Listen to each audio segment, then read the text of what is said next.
mindset. Are we ready? Okay. Growth mindset. I hear a lot of talk about mindset. What is growth mindset?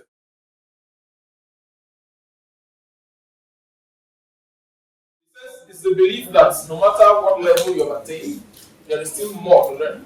Okay, it's a mindset that wants to acquire new knowledge. Alright. Having the belief that you are limitless. Okay.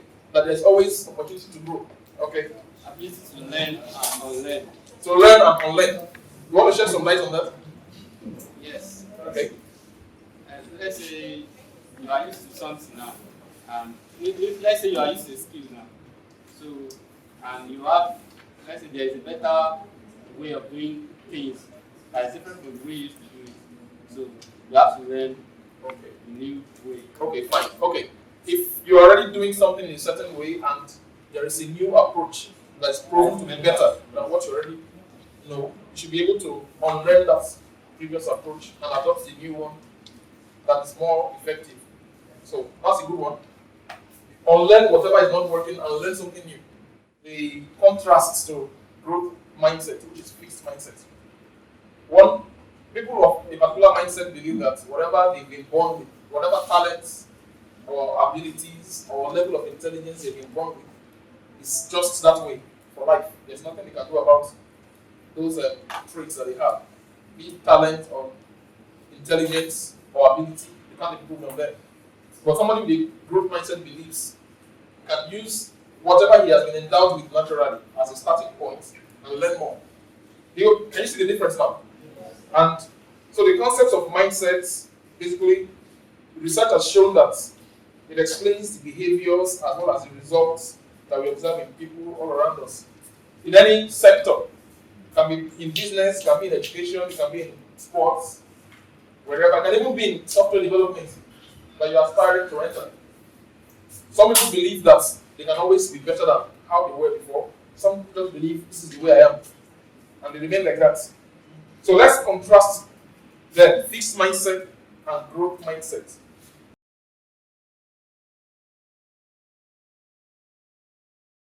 He says they see effort differently. One mindset or one kind of mindset sees effort as fruitless. You don't need to put in, why struggle? Why do all that hard work? You don't need to. If you just get there and this thing is not cut out for you, you don't know how to do it, just give up. The other one believes you can learn, take that as a challenge and learn how to do that thing and grow by doing that. So they see challenges differently. One avoids challenges, the other uses challenges as stepping stones to greatness.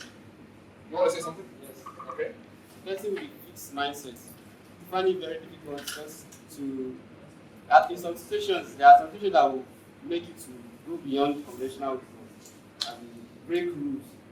So a person with a fixed mindset won't be comfortable with breaking rules and innovate. Okay. But a person with a growth mindset will know that okay, at this point in time, I have to go beyond conventional wisdom. I have to find alternative solutions. Okay.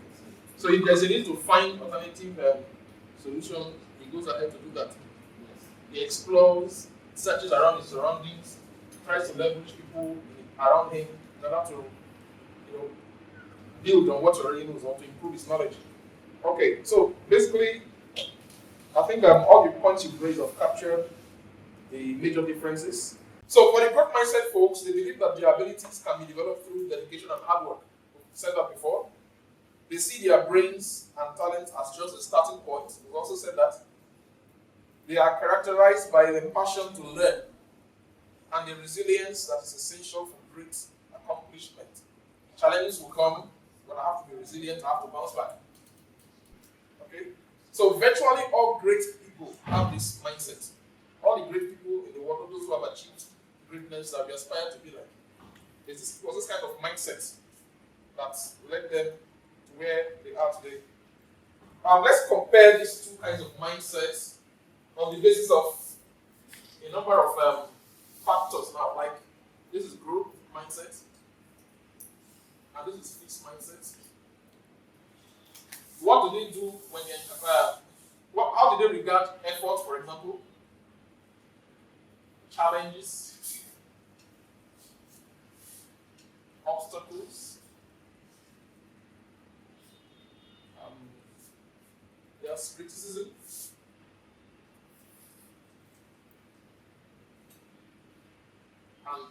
And success of others.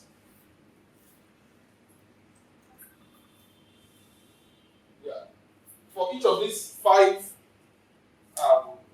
scenarios or situations, they see things differently. Somebody has already given us the answer to this. Growth mindset guy, how does he see effort? How does the mindset guy see effort?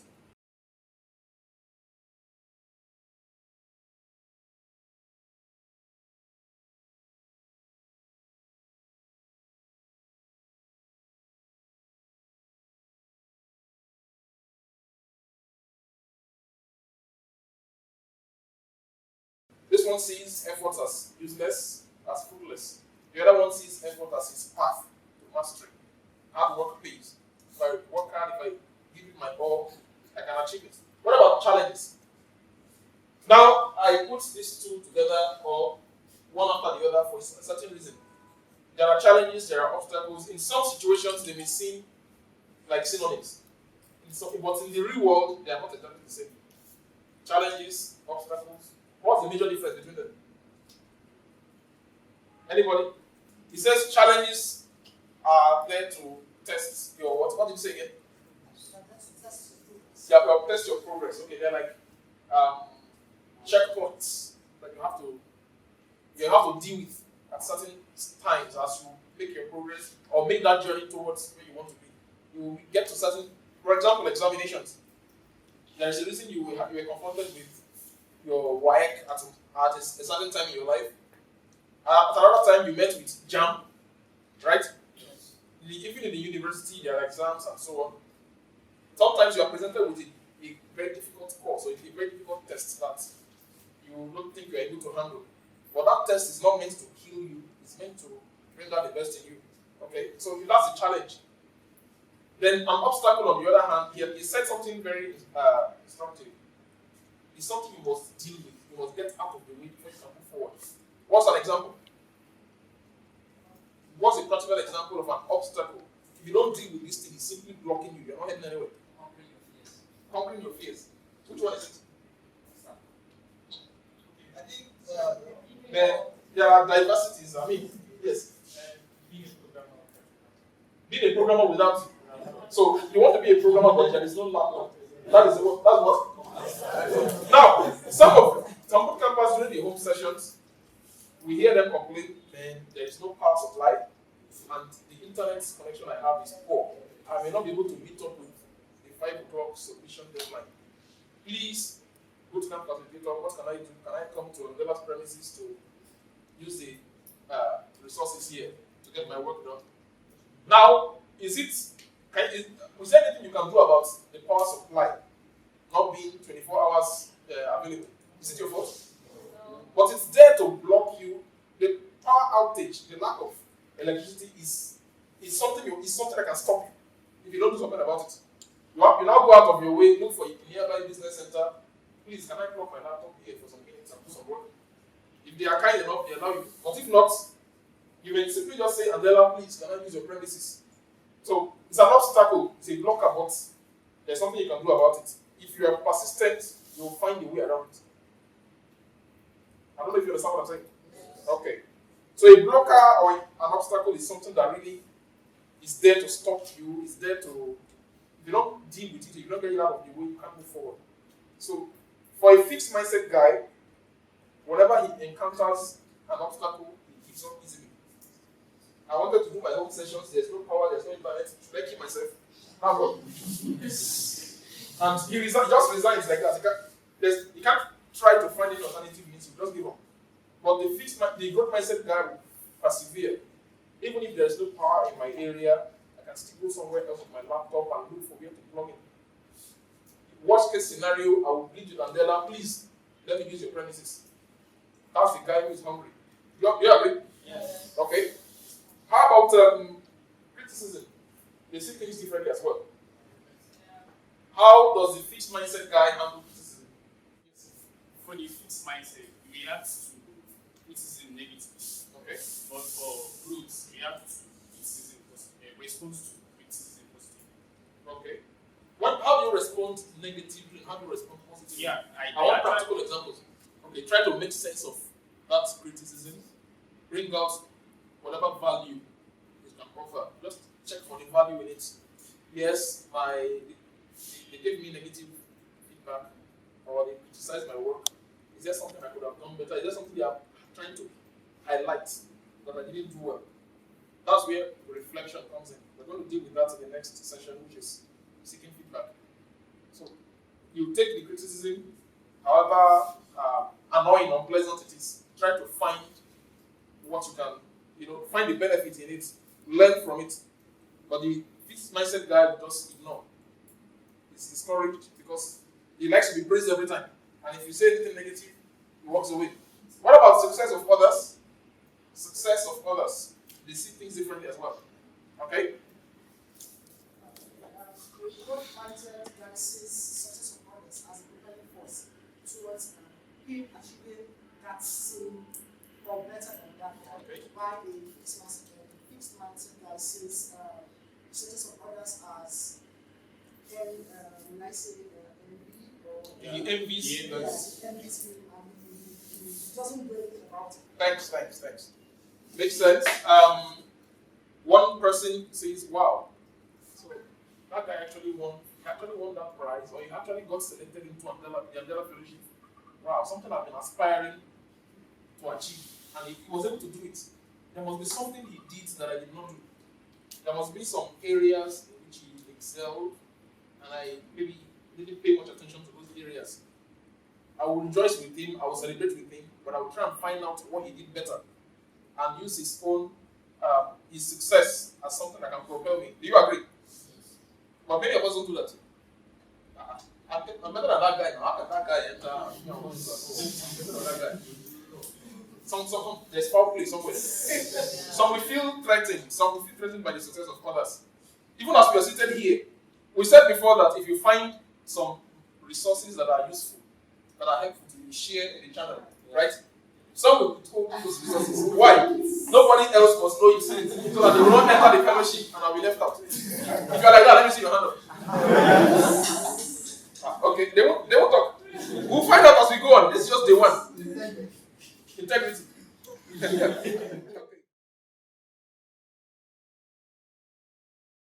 And you notice the skill gap that yes, you are expected to be at so level to achieve this, and yet your skill level is at this other lower level. What are you supposed to do? We notice a gap. What is expected of you? So you're expected to find resources to learn. Okay. Then you should find a mentor who has gone through that stage to bring you up. Okay. For example, in the Andela context, who are some people you may approach to get help from? BFA on the one hand, maybe your first contact. Apart from BFA, are there other people you can leverage? Fellows, right? Okay. Sometimes I've seen people, because your own BFA is not around or is not within reach, they approach another BFA and they will gladly, willingly help you because they want to mentor you as well. So when you notice a skill gap, you can reach out to those who can provide guidance and support.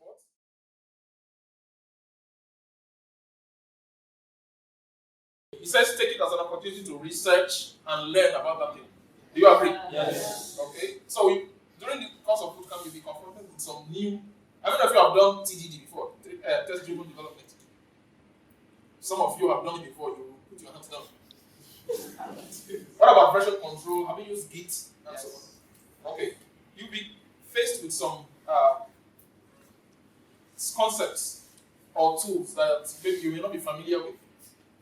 That's why the internet is there. That's why Google is your friend.